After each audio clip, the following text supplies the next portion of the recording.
This is KCCK's Culture Crawl. I'm Dennis Green, and my guests are from the upcoming production of Aurora at Theater Cedar Rapids, a play with a fascinating backstory and one that you may not know it, but you're already maybe familiar with. Say hi to Rob Merritt, who's the playwright behind this and the Summerland Project, which is related to it, and Katy Hahn, who is directing this production and also has a connection to it that we'll dive into just a little bit more. Yes, hello. Great to have you both here. So, Rob, this is, for those who don't know, it is a sequel to the play you wrote some years ago that began its life as the Summerland Project, but then became a movie entitled Amelia 2.0 that was shot here in Cedar Rapids and featured well-known Hollywood actors like Ed Begley Jr. and our own local actors and actresses and production staff as well. And now you've returned to the world of the Summerland for a sequel. So, well, let's start with, what was it about the story that you decided had been left untold? That's just it. I had no intention of writing a follow-up. I thought Summerland Project was, done and it's its own thing. And there was a theater in Kansas City that did a production of it, and my wife and I drove out to see it. And it just kind of hit me on the way back that there was this whole other aspect of what would happen to Amelia after the events of that first play that we really didn't touch, which was it's revealed at the end of the first play that they're going to build more of her. And so you have this character who is facing a completely unknown future. And so the first play explored questions of, well, is she human or not? If you have taken her brain and made a copy of it and put it into an artificial form, is that still human? The second play takes that question and compounds it by saying, okay, well, what happens if you make more than one? And in this case, in Aurora, they make 12 of them. And so the first one is arguing that she is the real Amelia and that all of the other ones that have been made they're basically fakes, they're artificial, they should be shut off. And the other Amelias are like, no, we have every bit as much of a right to live as you. But there's also this question, my wife's an attorney, and I was asking her, if you had a situation like Amelia Summerland, what legal rights would she even have? Would she be able to drive a car, have a job, be able to live her life? And honestly, our legal system isn't even close to being able to handle questions like that. So I just felt like there was this whole story that we had never touched on. And I thought, in addition, it would be an incredible acting challenge for whoever's playing Amelia to have to create multiple versions of the same character, where the audience can clearly tell which each one is, and yet they're the same person. And Angela Billman, who did such an incredible job as Amelia at Theater Cedar Rapids in 2013, and then she was in the film version, she was on board to come back as the character, and I knew she could handle a challenge like that. And so it all just kind of happened, and here we are. In a way, the original play, The Summerland Project, is the story of people reacting to the birth, the advent, whatever you want to say, of the Amelia character who dies and then comes back. Her brain patterns are preserved, and then she's put into a into another body. It's about how other people react to her, but it sounds like Aurora is the story of her. That's actually exactly right. One of the things that always struck me about the first play was it was all these characters talking about Amelia. What is she and what should happen to her? And I really felt like this was an opportunity for Amelia to step up and kind of take control of her own destiny and have a say in what happens to her. So I felt like in a lot of ways Aurora is sort of addressing that she didn't have as much agency in the first play, and so she has a whole lot of it in this one. I'm not sure that I ever asked you if there were big changes to the script in between the play and the movie version, but as you heading into the sequel, although as you said it's a standalone story all by itself, was there anything in writing that was kind of informed by the changes the story went through going from play to screen? One of the funny things was, as I was working on the screenplay for the film, we had an idea to have this character that was only mentioned in the play named Cindy. And she's this AI-powered robot that's really primitive compared to Amelia.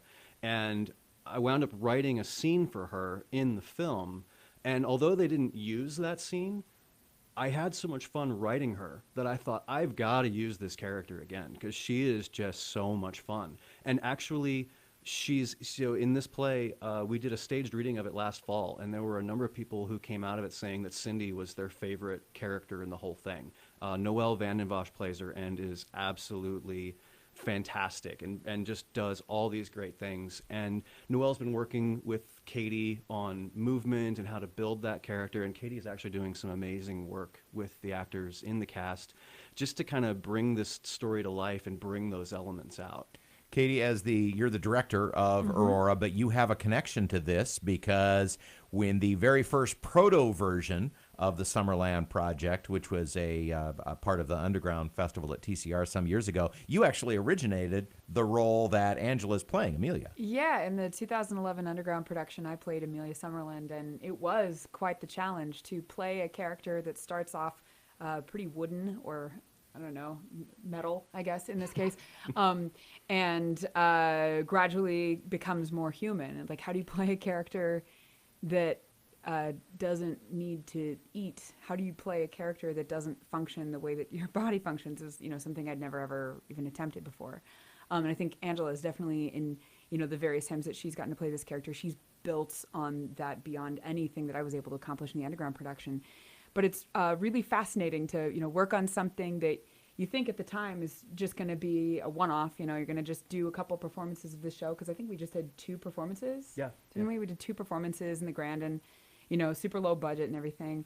And you think like, oh, well, we have this chance to share this show, and then it'll go away and other things will happen. And didn't 8 quite years go later, away. Yeah. 8 years later, I never dreamed I would be directing another actor in this role in the sequel. So. And now the play takes place kind of in the near future, and Rob talked a little bit about movement. Of course, we have characters who are artificial people. Yes. You have one person playing several different versions of, in essence, herself. So tell me how you've been guiding the actors through that. Well, when it comes to Angela playing the different Amelias, through the conversations I've had with her, we've kind of decided that she's still the same person, just in different circumstances. And so when she has to switch from Amelia 1 to Amelia 3, it's not, does she have a different voice? Does she move differently, as if she's a completely different person? But, how does the same person, how does this, a character with the same essence, react in different situations? So when she's been having a good day, how does that affect her physicality? And so how can we change it that way? Noelle's movement as Cindy has been a different challenge, because she's not supposed to be based on a human brain pattern. She's supposed to be a robot that was created with different ends in mind. And so hers has been, she starts off very mechanical in her movements, and we play with that to comedic effect. We play with, what is it like if her movements are very direct? She almost moves on this grid at certain points, and then as the show goes on, she can move in curves. She can, make more human-like movements, things that aren't quite as articulated, I guess. And how does her voice change as she becomes able to, spoiler alert, able to want things for herself? That's a big thing that we've been working on with that character, is how does her determining her own objective affect the way that she moves through the world, the way that she talks, the way that she interacts with others. Rob, what's the biggest thing that has been a change or a surprise for you through this project? And looking over the whole thing, first play, second play, making the movie, all of that. What's what's the biggest thing that was different than what you expected? The hugely supportive environment that Cedar Rapids and the Eastern Iowa area is. Like Katy was saying, we did the Underground Festival play as like a 2-off thing. Didn't know if it was ever going to go anywhere from there. I will forever be grateful to Leslie Charper, who was artistic director at TCR at the time, who came to see that production, and she and designer Derek Easton came up afterwards and were like, we would love to put this on the main stage. We have all these ideas for it. So because of their faith, it went on to this next level. Then because it was on the main stage, it got seen by movie producers, which then took it to that level. And when that happened, we had to spend a lot of time looking for local investment, getting people to put money behind it, put support behind it, and there were so many folks who came out. I'll never forget opening night of Amelia 2.0 at Collins Road Theaters. It was originally supposed to be on 2 screens, and they wound up putting it on all 5, and it sold out all 5 of them on opening night, and wound up running at Collins Road for 4 weeks. And now that we've got Aurora going up, the way that Theater Cedar Rapids has supported it and made it part of this festival, and the unbelievably talented cast that came out, and we're excited to be part of it, and the way that Angela Billman's been a part of it since the very first read-through, and being able to call up Katy and being like, hey, are you interested in coming back to this as director, and Katy coming on board. I mean, there are so many people who aren't from here who don't understand how that all works. You tell them about the supportive arts community that we have and the way that people just step up and volunteer their time and their energy, and they're like, how does that work?